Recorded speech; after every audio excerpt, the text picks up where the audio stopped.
জামাতে ইসলাম বলেছেন পিআর পদ্ধতি না হলে তারা নির্বাচনে যাবেন না। এনসিপি বলেছে যে তারা হচ্ছে এই যে বিচার শেষ হতে হবে এবং একই সাথে জুলাই সনদের বিষয়টা শেষ হতে হবে।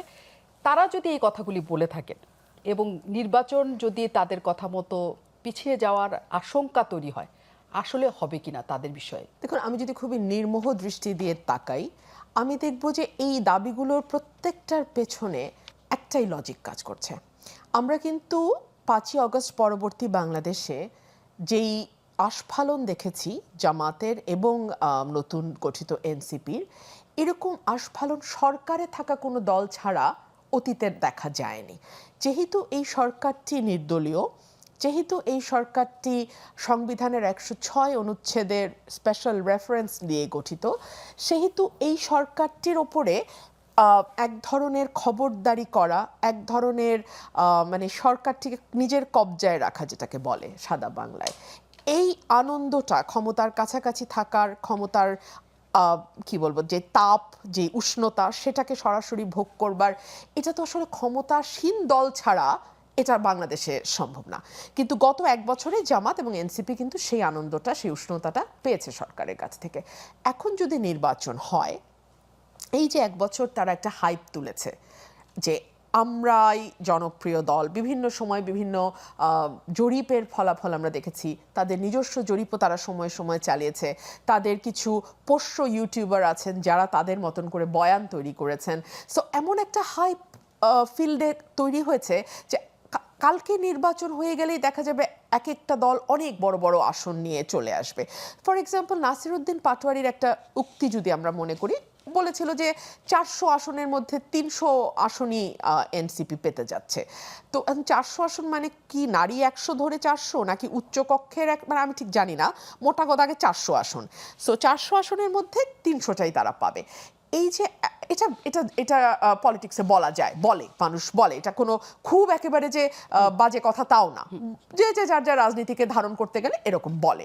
কিন্তু যখন সত্যিকার অর্থে একটি নির্বাচন ঘনিয়ে আসে এবং সেই নির্বাচনে ফাইট করা, সেই নির্বাচনে 300 আসনে যোগ্য প্রার্থী দেয়া, সেই প্রার্থীদের অনুসারী নেতা কর্মী তৈরি করা, সো দ্যাট ভোটের দিন ভোটটা যাতে ঠিকমতো বাক্সে মানুষ ফেলতে পারে, সেই পরিবেশ তৈরি করা, এইগুলো কিন্তু একটা বিরাট কার্যক্রম।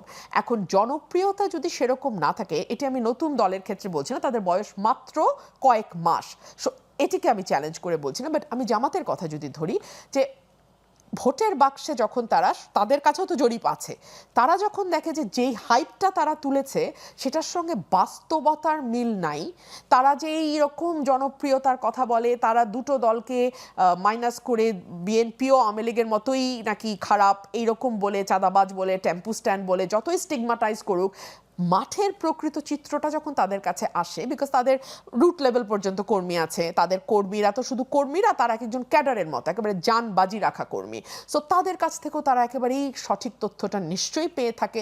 সো তারাও বুঝে যে একটা মোটা দাগে সুষ্ঠু নির্বাচনে তারা আসলে অ্যাট বেস্ট কতটা আসন পেতে পারে, সেটার সঙ্গে হাইপের ডিফারেন্স অনেক। সো তারা চায় যে যত মানে দেরি হবে নির্বাচন, তাদের জন্য ততই সুবিধা। মানে সুবিধা কি, মানে এই তাপের মধ্যে তারা থাকতে পারবে, ক্ষমতার তাপ, একটা হলো ক্ষমতার তাপ, দুই হলো সময় গেলে তারা তো একটা বিএনপিকে মেলাইন করার প্রজেক্ট হাতে নিয়েছে, বিএনপিকে তারা মেলাইন করতে থাকবে এবং তারা আশা করছে, এটা বাস্তবে হবে কি হবে না এটা তো একমাত্র সময়ই বলতে পারে, তাদের ভোটটা তারা হয়তো বাড়াতে সচেষ্ট হবে। আর 3 হচ্ছে, যদি পিআর পদ্ধতি হয়, প্রপোর্শনাল রিপ্রেজেন্টেশন যদি হয়, তাহলে তো আপনার মানে যদি আপনি 50%, 51% ভোট না পান টোটাল পপুলারিটি, তাহলে তো আপনি সরকারই গঠন করতে পারবেন না।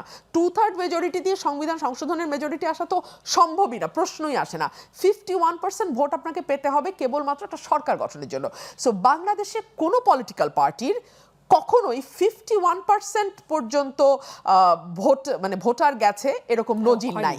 সো তাহলে যেটা হবে, একটা ঝুলন্ত পার্লামেন্ট তৈরি হবে, তখন জামাতের বার্গেনিং পজিশনটা কিন্তু অনেক হাই হয়ে যাবে। একদিকে তাদের আসন সংখ্যা অনেক বেড়ে যাবে, হয়তো মানে যদি ফার্স্ট পাস দ্য পোস্ট হয়, তারা যদি 20টা আসন পেত, দেখা যাবে যে প্রপোর্শনাল রিপ্রেজেন্টেশনে তারা 70-80টা আসন পেয়ে যাবে। সো তাদের একটা শক্ত বার্গেনিং পজিশন তৈরি হবে, কিন্তু দেশের অবস্থা হবে সাড়ে সর্বনাশ।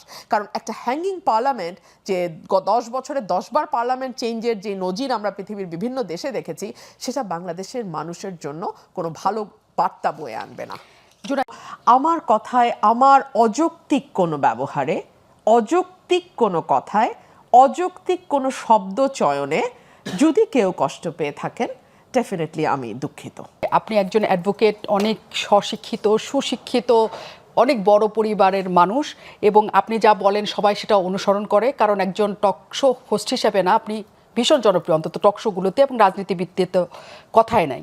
কিন্তু আপনি যখন কিছু বলেন অন্যজন আহত হলে সেটা সবারই খারাপ লাগে একসাথে।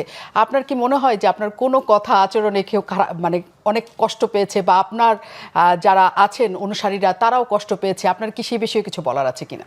দিন শেষে তো আমি একজন মানুষ। জি। একজন মানুষের ধৈর্যেরও তো একটা সীমা থাকে। ধরুন বহুদিন ধরে কেউ যদি ট্রোলড হতেই থাকে, একটা সময় মনে হচ্ছে একটা জবাব দেই, সেটা না হলেই ভালো।